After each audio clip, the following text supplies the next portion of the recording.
Nicotine addiction एक नई form में वापस आ रही है, लेकिन इस बार ये सिगरेट्स या फिर वेप की फॉर्म में नहीं, बल्कि इन छोटे छोटे निकोटीन पाउचेस की फॉर्म में, जैसे कि जेन और वीलो।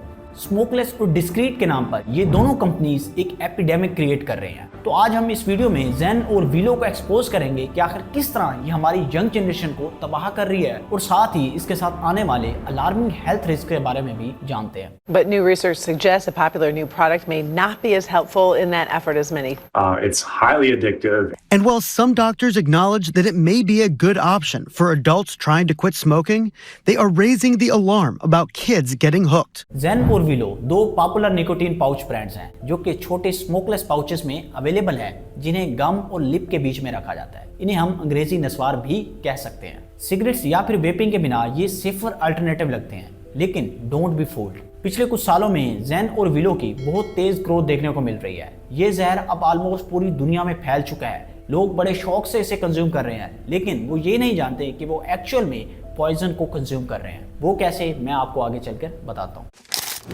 अब यहाँ मैं बात करता हूँ इन कंपनीज की मार्केटिंग की। यहाँ सबसे ज्यादा अलार्मिंग बात है कि आखिर ये किस तरह इन निकोटीन पाउचेस की मार्केटिंग कर रहे हैं। स्लीक और colourful packaging, mint, citrus, berry जैसे फ्लेवर्स के साथ जेन और वीलो ने यंग जनरेशन को अपनी तरफ अट्रैक्ट कर लिया है। सोशल मीडिया प्लेटफॉर्म जैसे कि इंस्टाग्राम और टिकटॉक पर इन्फ्लुएंसर्स इन प्रोडक्ट्स को कूल और क्लीन के नाम पर प्रमोट कर रहे हैं। अगर आप लोग जेन या फिर वीलो को कंज्यूम करेंगे तो आप कूल और सैवेज लगेंगे, लेकिन हकीकत में ये आपको जहाज बनाना चाहते हैं। जबकि फैक्ट्स ये है कि 2021 की एक स्टडी के मुताबिक 44% लोगों को पता ही नहीं है कि निकोटीन एक्चुअल में एक नशा है। मतलब कि जो लोग इसे कंज्यूम कर रहे हैं उन्हें एक्चुअल में इस प्रोडक्ट का पता ही नहीं है, वो सिर्फ दूसरों को देखकर ही इसे कंज्यूम कर रहे हैं।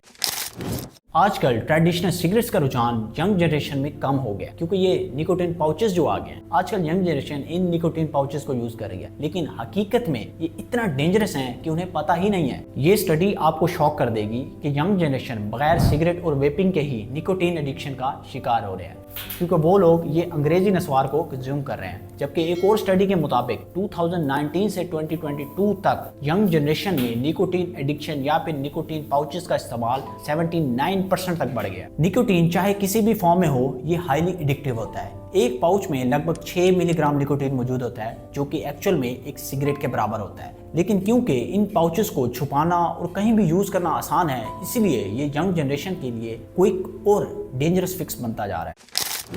निकोटीन एक हार्मलेस सब्सटेंस नहीं है। चाहे आप इसे इनहेल करें, एब्जॉर्ब करें या फिर इंजेक्ट करें, ये सीरियस हेल्थ रिस्क क्रिएट करता है, specially for development of brain. चलिए देखते हैं कि ये डेंजर्स क्या है। यंग यूजर्स के लिए निकोटीन एक्सपोजर ब्रेन डेवलपमेंट में काफी लॉन्ग लास्टिंग इफेक्ट डाल सकती है। अडल्ट एज में ब्रेन स्टिल डेवलप हो रहा होता है, और निकोटीन उन न्यूरोट्रांसमीटर्स को इंटरफेयर करता है जो अटेंशन, मेमोरी और इंपल्स कंट्रोल के लिए रिस्पॉन्सिबल होते हैं। सीडीसी के अकॉर्डिंग एडोलसेंस के दौरान nicotine use normal brain development को डिसरप्ट कर सकता है, जिसमें मूड डिसऑर्डर्स और परमानेंट कॉग्निटिव इंपेयरमेंट्स का रिस्क बढ़ता है। निकोटीन एक स्टिमुलेंट है जो आपके हार्ट रेट और ब्लड प्रेशर को इंक्रीज करता है, जो बाद में कार्डियोवैस्कुलर डिजीज का कारण बन सकता है। अब यंग जनरेशन जो समझते हैं कि ये एक सेफर प्रोडक्ट है, उन्हें शायद ये पता ही नहीं है कि ये छोटे छोटे निकोटीन पाउचेस आपके लंग्स और हार्ट को कितना डैमेज कर रहे हैं। एक स्टडी जो कि अमेरिकन हार्ट एसोसिएशन ने की थी, उसमें ये देखा गया कि निकोटीन यूज चाहे वो स्मॉल अमाउंट में ही क्यों ना हो, सिग्निफिकेंटली हार्ट डिजीज और हाइपरटेंशन का रिस्क बढ़ा देती है।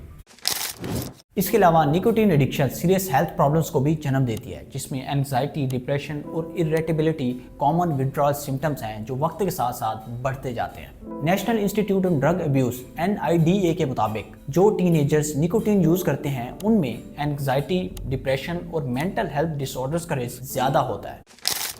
अब सवाल यहाँ ये पैदा होता है कि आखिर ये बात लोगों को क्यों समझ नहीं आ रही। दरअसल जेन और वीलो जैसी जो कंपनीज हैं, वो एक रेगुलेटरी ग्रे एरिया में ऑपरेट कर रही हैं। मतलब कि इनका कोई चेक एंड बैलेंस नहीं है, जैसे कि सिगरेट्स और वेपिंग प्रोडक्ट्स का किया जाता है, क्योंकि ये यूज कर रहे हैं टोबैको फ्री लेबल। इसी लूप होल की वजह से ये कंपनीज अपना प्रॉफिट जनरेट कर रही हैं और इन्हें कोई पूछने वाला नहीं है। और ये जो प्रॉफिट आ रहा है वो आ रहा है आप लोगों की एडिक्शन की वजह से, क्योंकि आप लोग इनकी प्रोडक्ट के साथ एडिक्ट हो गए हैं और आप ही इनके प्रॉफिट की वजह बन रहे हैं। यहाँ मैं आपको बताता चलूँ कि FDA इन निकोटीन पाउचेस के लिए रेगुलेशंस डेवलप कर रहा है, जो कि मार्केट को अनरेगुलेटेड छोड़ देता है। इसलिए FDA इस पर काम कर रहा है और आने वाले दिनों में हमें कोई रेगुलेशंस देखने को मिल सकती हैं। अब सवाल यहाँ ये पैदा होता है कि आखिर हम क्या कर सकते हैं। दरअसल सबसे पहले हमें बेटर एजुकेशन, फिर अवेयरनेस कैंपेन्स और फिर स्ट्रिक्ट रेगुलेशंस बनानी होगी और उन्हें इन्फोर्स भी करना होगा। देन भी हम इन कंपनीज को कंट्रोल कर सकते हैं जो कि ये जहर बेच रही है और खुलेआम बेचा जा रहा है। इसमें मार्केटिंग ऐसे की जा रही है मानो ये कोई प्रसाद हो।